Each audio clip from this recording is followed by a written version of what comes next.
Sony will be releasing a firmware update for the Alpha 1, Sony's flagship mirrorless camera. But this won't be any firmware update, but a big feature update, turning the Alpha 1 into a mini Sony Burano cinema camera. Does this mean that we'll finally get 8K oversample video in all the basic frame rates? Well, stick around after this short message for all the details.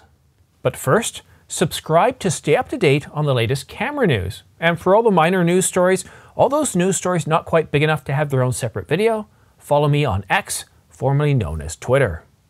Sony will be releasing a big firmware update for the Sony Alpha 1.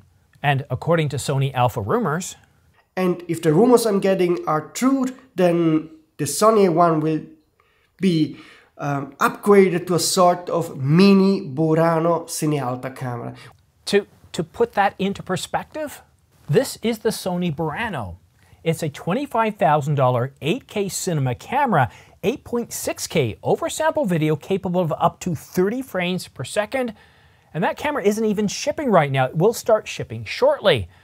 And this is the Sony Alpha 1, a much smaller camera, a stills hybrid camera, a camera aimed at photography first, and delivering similar video capabilities to the Sony Burano 8.6K oversample video at 24, 25, and 30 frames per second without any overheating is definitely a challenge, but we are getting a little bit ahead of ourselves. What exactly does Sony Alpha rumors mean by a mini Burano? Well, it's first important to understand that a rumor mill about a big firmware update has been circulating for some time, and Sony did release a firmware update back in November. But this big new firmware update that's supposed to be coming in February this month, well, it's going to add, well, several new capabilities that are sure to excite Sony Alpha 1 customers, especially if for, well, $6,400, $6,500, they're getting the same basic video capabilities as a Sony Burano at $25,000? Well, first of all, let's talk about a new video codec, which is quite impressive. And that new codec is the XAVC High, HQ, and SQ. And if we take a look at the Sony Burano, we can see that HQ delivers 8K video, 10-bit, at 1200 megabits per second, or about 150 megabytes per second. And SQ, well, it delivers 800 megabits per second, or 100 megabytes per second. And to put that into perspective, the Canon EOS R5, the first full-frame mirrorless camera capable of shooting 8K video, can do 8K RAW at a higher bit rate of around 325 megabytes per second. But when shooting in all-I, it's not far off of these new codecs that the Sony Burano can do, or that the Alpha 1's supposed to be able to do. In all-I, 8K video is 163 megabytes per second. So these are pretty impressive codecs. They're going to deliver high detail, high quality video in the Sony Alpha 1, and that's definitely a good thing. Now we're also going to get that new control app, or I should say the monitor and control app, and a lot of its capabilities. And the other video capability that we're supposed to be getting in this big firmware update for the Sony Alpha 1 that's coming this month, and this is a big one. Not even the Nikon Z9 or Z8 can do this, but Apple ProRes. And no, I'm not talking about 4K, I'm talking about Apple ProRes in 8K, Apple ProRes RAW, and that's a really big deal. But the one question I have about this is, it's nice to call the Alpha 1 a mini Sony Burano based on a firmware update, but there's a few questions that I have that haven't been answered yet, and there are other capabilities, as Andre Pizzini said about this firmware update, but they just haven't been disclosed yet. But the big thing that I have as a question is, okay, these new codecs, those are terrific. I think those are terrific. And 8K RAW, 8K Apple ProRes RAW, that's a big deal as well. It's a terrific update, a huge firmware update. But the big question is this firmware update going to allow us to finally shoot 8K video, 8.6K oversample video at 24, 25, and 30 frames per second, full sensor readout without any crop? That's what I'm looking forward to seeing. What matters to me more than anything else is to be able to shoot 24, 25, and 30 frames per second. There's an awful lot of us that believe in shooting 30 frames per second. And to be able to shoot 8K video at those frame rates without a 20% crop, Well, that would be a huge update as well. These codecs, Apple ProRes 8K RAW, and to be able to shoot 24, 25, and 30 frames per second,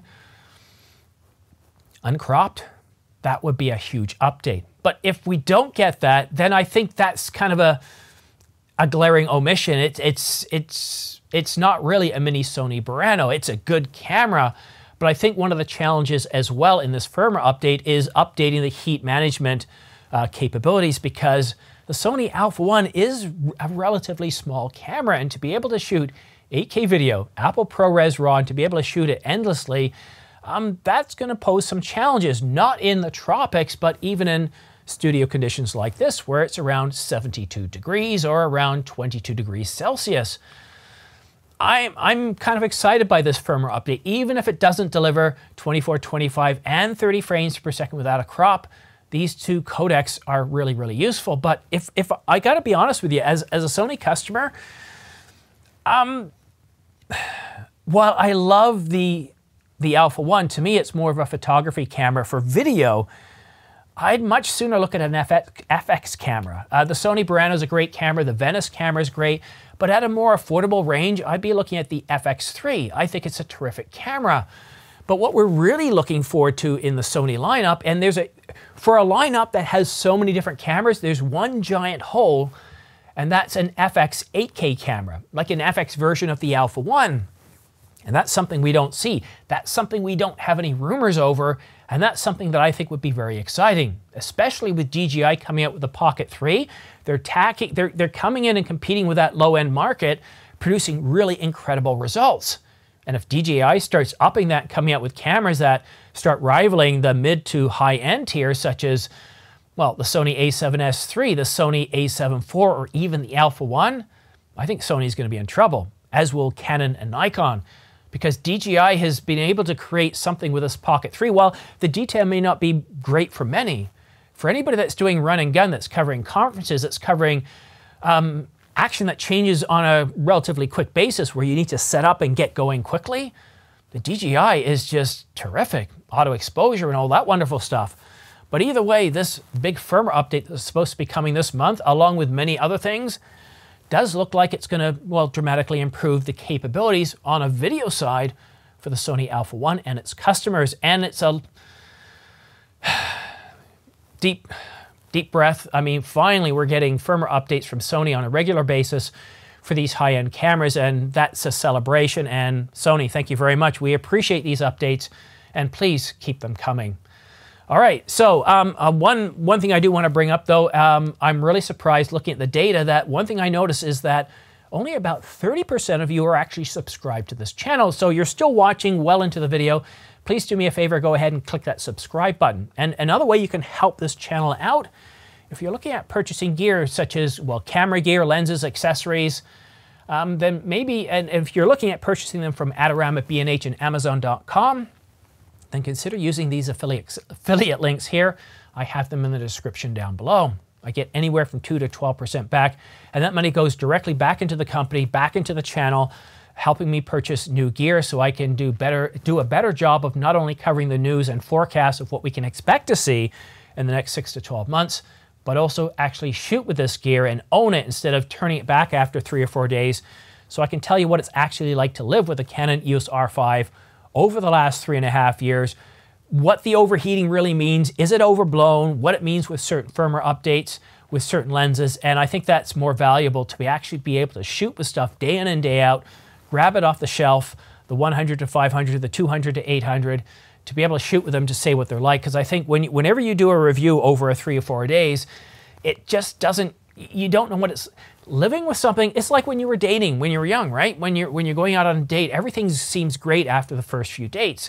But as you get married, as you kind of go into a long-term relationship, well, things are different. You start to notice things more, and that's the same thing with cameras. And even storage. I don't have any storage here, but I've done a lot of reviews of Gear and Angelbird, and I still keep shooting with them today. In fact, I've actually standardized on Angelbird for all my storage needs because they make gear for the cameras, CF Express cards, SD cards, micro SD cards. So I'm recording on 2 units right now because I'm testing a new unit out. They both have micro SD cards.